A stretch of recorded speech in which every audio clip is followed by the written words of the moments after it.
이제 봄이 되면 각 지역마다 다양한 축제들이 시작되잖아요. 아마도 가장 먼저 시작되는 봄의 축제가 광양 매화축제라고 해요. 광양의 매화축제를 시작으로 해서 구례에 있는 산수유꽃 축제, 그리고 나면 이제 드디어 벚꽃이 피면서 유명한 진해 군항제 등 가까운 데는 우리 여의도도 있죠. 왜 이런 축제들이 이어질까요? 우리는 왜 축제를 할까요? 그럼 축제는 기쁨의 자리이기 때문일 거예요. 거기 가면 뭔가 기쁨이 있는, 사람들은 본능적으로 그 기쁨을 추구하죠. 그래서 문화사학자인 요한 하위징하라는 분은 인간을 호모 루덴스, 그러니까 놀이하는 인간이라고 규정하면서, 그래서 축제를 즐기는 것이 인간의 본성이다, 그렇게 규정하며 설명했죠. 많은 사람들이 그래서 이 축제의 기쁨을 누리기 위해서 시간도 물질도 아끼지 않습니다. 거기 가면 뭔가 일상과는 다른 어떤 기쁨이 있을 것 같거든요. 우리도 그렇게 살면 얼마나 좋을까요? 우리 삶이 우리의 생애가 매일 축제 같은 삶을 살 수 있다면 얼마나 좋을까?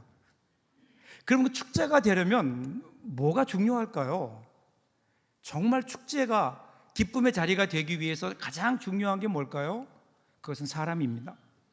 사람.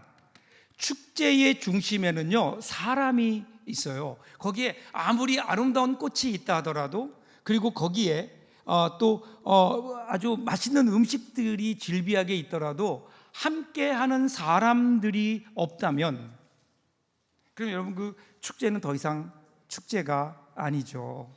그래서 그 잘랄루딘 룸이라고 하는 시인이 쓴 봄의 정원으로 오라 하는 시가 생각이 납니다. 그 시를 보면 이렇게 시작돼요. 봄의 정원으로 오라.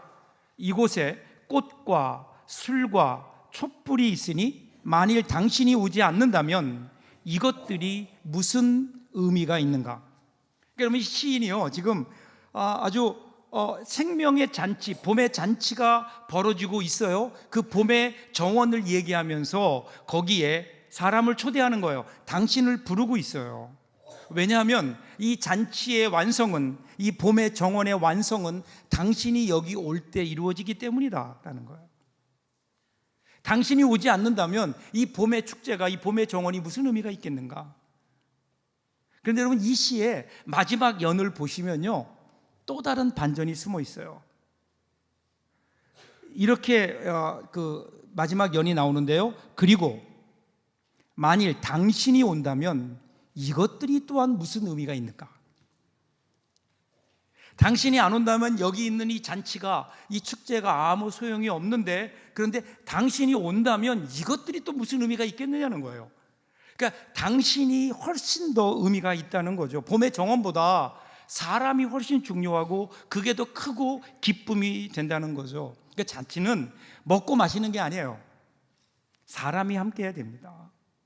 잔치는 음식이 아니고 꽃이 아니라 사람들이 함께하는 것이기에 잔치는 사람들을 초청함으로 정말 잔치가 시작되는 거죠. 오늘 본문도 보면요, 이 잔치의 이야기가 나옵니다. 자, 오늘 본문이 시작하는 15절을 한번 보세요. 함께 먹는 사람 중에 하나가 이 말을 듣고 이르되 무릇 하나님의 나라에서 떡을 먹는 자는 복되도다 하니. 이 말씀을 보려면 이전에 나오는 우리 그 사건을 좀 우리 돌아볼 필요가 있어요. 이전 장면이 이런 거예요. 예수님께서 바리새인, 그것도 바리새인 중에서도 지도자, 그 집에서 식사를 하세요. 근데 이 자리가 일종의 잔치 자리예요. 예수님이 거기에 많은 사람들이 초청되었고 예수님도 거기에 초청된 거예요. 그러면 거기에는 어떤 사람들이 모였을까요? 바리새인이 베푸는 잔치니까 바리새인들이 제일 많았을 거예요. 이 바리새인들이 모이면 어떤 일이 있는가? 이 사람들은 규례와 법도를 굉장히 중요하게 여기잖아요. 그러니까 누가 더 높은 자리에 앉아야 되느냐, 이것 가지고 서로 신경전을 벌이는 거예요.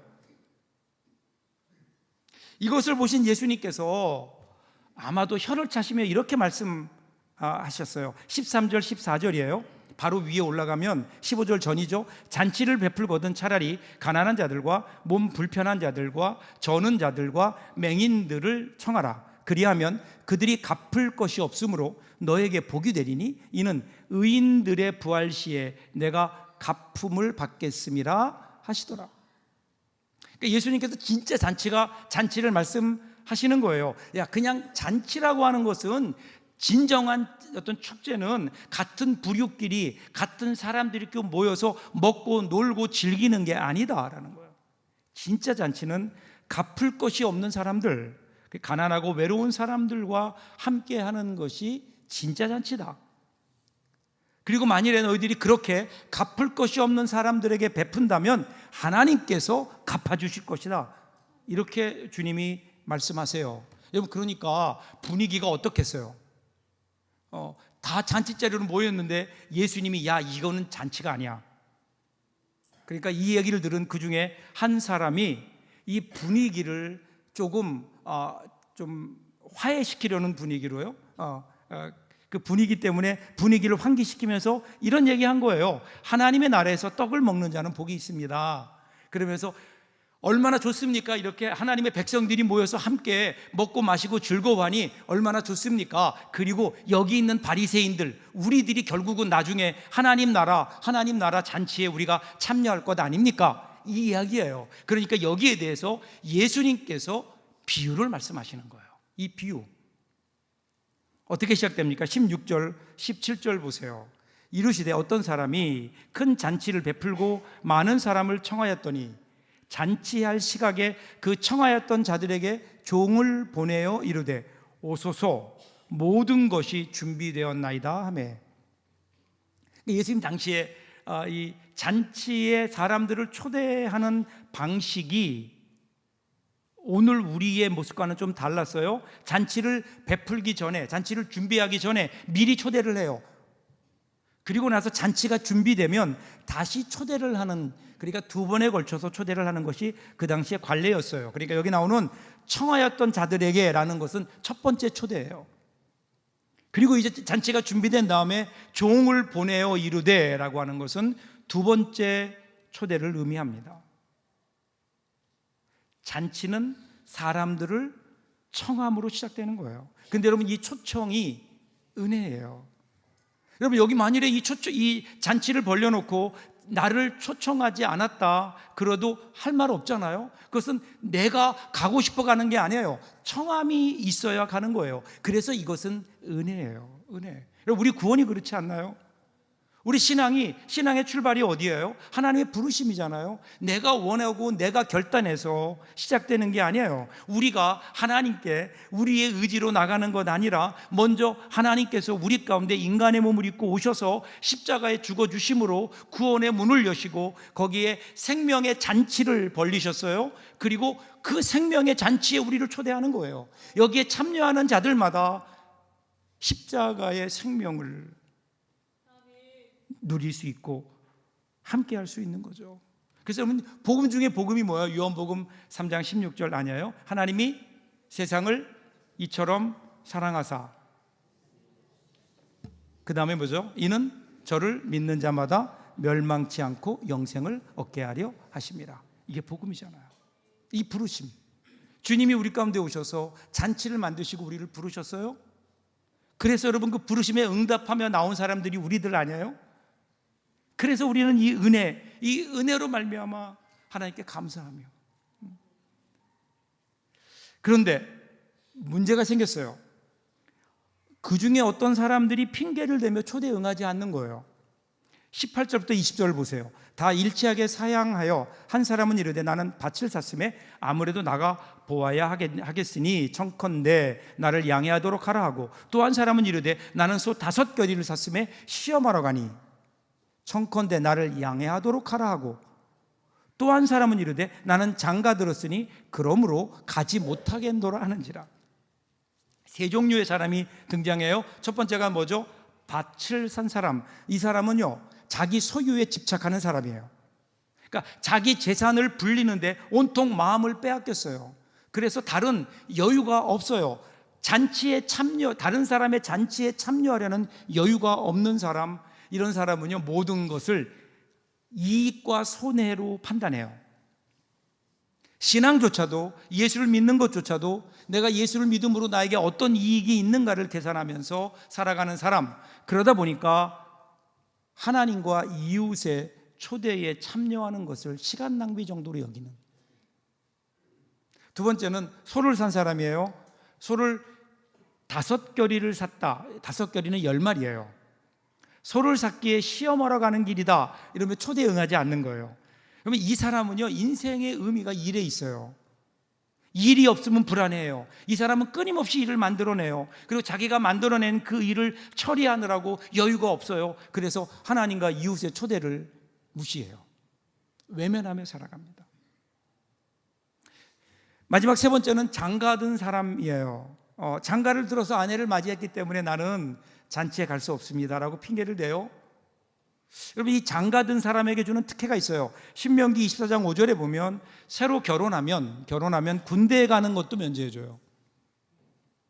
그러니까 군대에 가는 것도 면제해 주는데 뭐 잔치 초대를 거절하는 것쯤은 그럴 수 있지 않겠느냐라고 생각할 수 있지만, 그런데 여러분, 만일에 오늘 이 잔치가 마태복음에서는 이것을 혼인잔치 그렇게 얘기하거든요.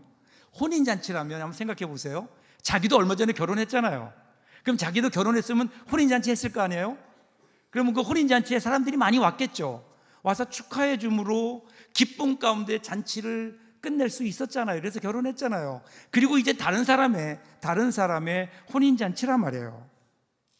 그러면 어떻게 될까요? 같이 참여해서 같이 기쁨을 나누어줘. 그 사람의 기쁨에 동참해야죠. 그런데 자기만의 기쁨에 빠져서 다른 사람의 즐거움은, 다른 사람들의 상황은 관심 갖지 못하는, 그러다 보니까 더 큰 기쁨의 자리로 나가지 못하는 거예요.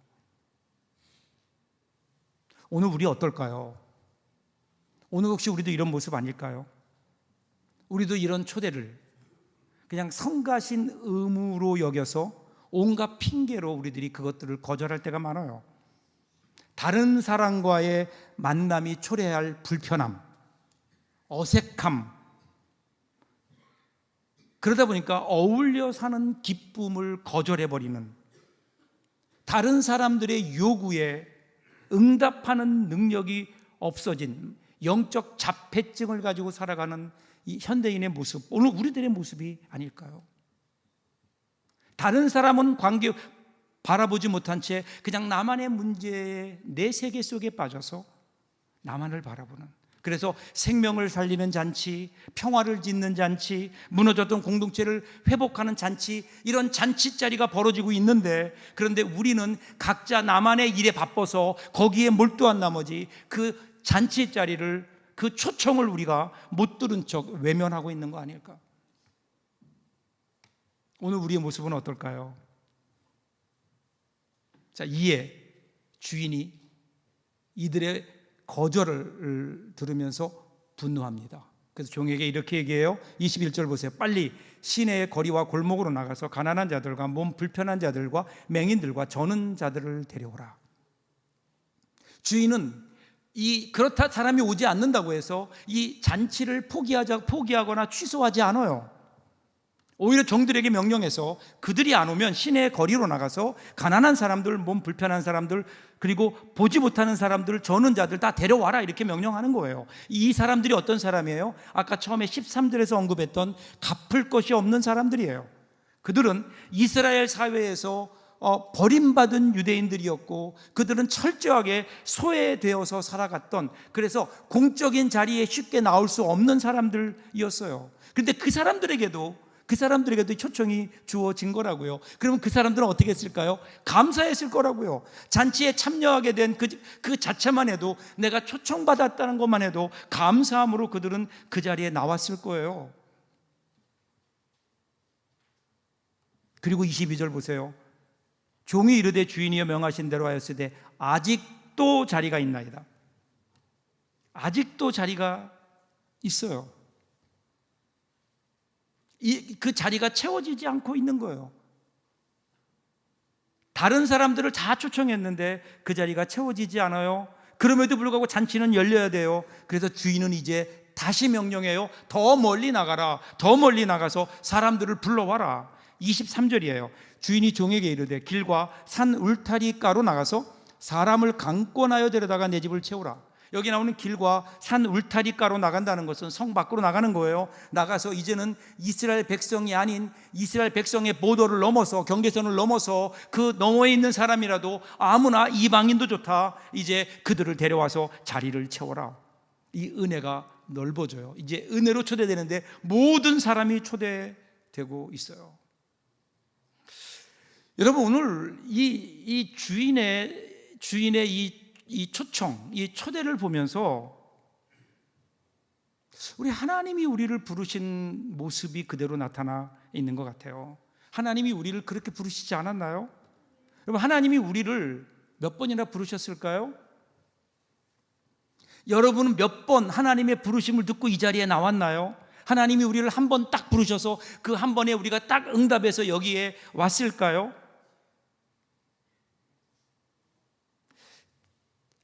우리 하나님께서 한 번 딱 부르고 다시 안 부르시는 하나님이셨다면 저는 이 자리에 오지 못했을 거예요. 여러분, 제가 모태신앙이거든요. 제가 어릴 적에 하나님이 저를 부르셨어요. 그런데 저는 그때 하나님의 부르심에 잘 응답하지 못했어요. 만일에 그때 하나님께서 저를 부르시는 부르심을 거기에서 멈추었다면 그럼 오늘 저는 이 자리에 있지 못할 거예요. 그런데 계속해서 부르셨어요. 언제까지 부르셨을까요? 제가 알아먹을 때까지.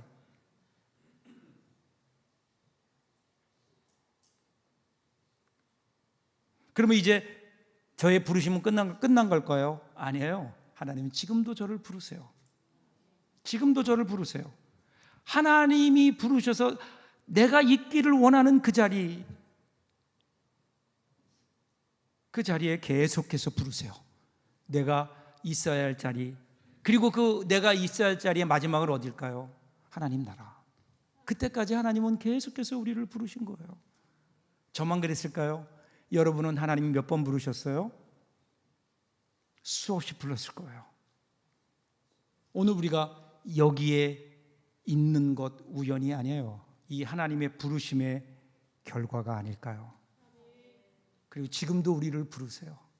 우리가 있어야 될 자리, 기쁨의 자리, 이 세상이 아니라 하나님이 마련하신, 하나님이 준비하신 잔치자리로 순간순간 우리의 삶의 순간순간마다 우리를 불러주시는 거예요. 그 잔치자리로. 이 부르심에 응답하며 사는 것, 이것이 여러분 신앙이 아닐까요? 자, 이제 모두 초대함으로 잔치자리가 채워졌어요. 그때 주인이 뭐라고 얘기하나요? 24절 보세요. 내가 너희에게 말하노니 전에 청하였던 그 사람들은 하나도 내 잔치를 맛보지 못하리라 하였다 하시니라. 오늘 말씀 중에요, 저에게 가장 무겁게 다가오는 구절이에요. 초대받은 사람들 가운데, 첫 번째 초대받았던 사람들 가운데 아무도 나의 잔치를 맛보지 못할 것이다. 얼마나 불행해요. 분명히 초청받았어요. 하나님이 부르셨어요. 그런데 그 하나님의 은혜의 자리에 나오지 못하는, 오늘 우리 삶을 보세요. 오늘 우리의 삶의 자리가 정말 하나님이 부르신 자리인가? 오늘이라고 일컫는 동안 우리는 이 주님의 초대에 응답해야 되는 거예요. 주님이 우리를 부르시는 그 자리에 우리가 믿음으로 응답하며 나가야죠. 우리 삶이 분주하다는 핑계로 그 하나님의 부르심을 여러분 외면하지 마세요. 부르심을 흘려듣지 마세요. 누가 그 잔치의 기쁨을 누릴 수 있는가? 누가 하나님이 준비하신 그 은혜를 맛보며 살 수 있는가? 그러면 그 자리에 있는 사람이라고요. 주님의 부르심에 응답하며 그 자리에 나오는 사람, 그 사람에게만 하나님이 주시는 은혜가 있어요. 사랑하는 여러분, 사람이 느끼는 기쁨에는 여러 가지가 있죠. 근데 그 가운데 우리가 누릴 수 있는 최고의 기쁨은 뭘까요? 함께하는 기쁨이에요. 우리가 하나님께로부터 받는 복들이 많이 있죠. 그런데 그 복들 가운데 가장 큰 복이 뭘까요? 하나님이 함께 하시는 거예요. 하나님이 우리에게 뭘 주고 응답해 주시고, 이건 두 번째예요. 하나님이 우리와 함께 하시는 거예요. 여러분, 예수님의 또 다른 이름이 뭔지 아세요? 임마누엘이에요. 임마누엘 뜻이 뭐죠? 하나님이 우리와 함께 하신다. 함께 하신다. 하나님이 함께 하심으로 우리에게 주시는 그 기쁨과 은혜를 아는 사람, 함께 있음의 기쁨을 아는 사람들은요, 함께 합니다. 다른 사람과 함께 하는 거예요. 자신의 일에만 몰두하지 않아요. 내가 누구와 함께 있고 싶은지, 누가 나와 함께 있기를 원하는지, 이것을 생각하면서 내가 기다리는 사람, 내가 필요로 하는 사람, 그리고 나를 기다리는 사람, 나를 필요로 하는 사람들에게 찾아가서 그들과 함께 있는 기쁨을 아는 사람이에요. 그래서 그들과 함께 기쁨을 누리는 거예요. 하나님은 그 자리로 부르신다고요. 여러분, 꼭 거창한 일들만이 아닌 거예요. 우리가 뭐 대단한 일을 해서가 아니에요. 여러분, 지난 겨울에 지방에서 회의가 있어서 제가 KTX를 타려고 서부역으로 가는데 건널목을 건너서 가는데 도중에 그 추운 날씨, 영하의 날씨에 쭈그리고 앉아서 구걸하는 사람이 눈에 보여요. 너무 안 돼서 돈을 주려고 주머니를 뒤졌는데 그날따라 돈이 없고요, 5만 원짜리만 한 장이 있는 거예요.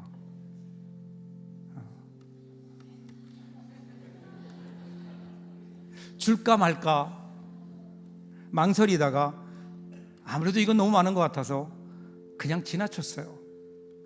그리고 KTX를 타고 대전까지 가는데 마음이 너무 불편한 거예요. 5만 원이 뭐라고? 내가 주었어야 되는데. 회의 끝나고 그 다음날 서울로 오면서 기도했어요. 그 사람이 꼭 그 자리에 있게 해달라고. 주머니에는 어제 주지 못했던 5만 원을 꼭 쥐고 그 사람이 있었던 그 자리를 갔어요. 그 사람이 있었을까요? 없었을까요? 안타깝게도 없었어요. 그러면서 제 마음속에 그런 마음이 있는, 혹시 그때 그 자리가 하나님께서 나의 손을 부르는 자리가 아니었을까? 하나님의 부르심보다 5만 원을 더 무겁게 여겼던 저의 손이 참 부끄러웠어요. 그때 주었더라면. 주라고 하시는 주님의 부르심이 있었던 것 같은데 그 자리에 내가 가지 못함으로 거기에 주님이 준비하셨던 큰 기쁨을 내가 놓친 것은 아닐까. 사랑하는 여러분, 우리 주님의 초대는 매일 와요. 매 순간 우리에게 와요. 생명의 주인이신 하나님께서 우리를 부르신다고요. 때로는 고통받는 형제 자매들의 힘든 자리로 부르시기도 하고요, 찢기고 파헤쳐진 세상을 회복하는 자리로 부르시기도 하고, 때로는 하나님을 찬양하는 자리로 부르시기도 하고, 기도의 자리로 부르시기도 하고. 그런데 우리는 그 하나님의 부르심 앞에 바쁘다는 핑계로 더 중요한 일이 있다고 그렇게 핑계하면서 이 초대에 응하고 있지 못한 것은 아닐까. 그래서 하나님을 더 쓸쓸하게 만들고 우리의 삶도 불모의 땅으로, 메마른 땅으로 만들어가는 것은 아닐까요? 사랑하는 여러분, 여러분의 삶이 잔치자리가 되고 축제의 자리가 되고 기쁨의 자리가 될 수 있다면 여러분, 주님 앞에 우리들이 바로 응답해야 되지 않을까요? 그 자리에 나와야 되지 않을까요? 이 주님의 초청에 믿음으로 응답해야 되지 않을까요? 거기에 여러분, 하나님이 준비하신 함께하는 기쁨, 그 기쁨이 우리 가운데 넘쳐나게 될 줄로 믿습니다. 이번 한 주간도 그렇게 살아가는 축제의 그 기쁨으로 살아가는 저와 여러분들 될 수 있기를 주님의 이름으로 축복합니다. 기도하겠습니다.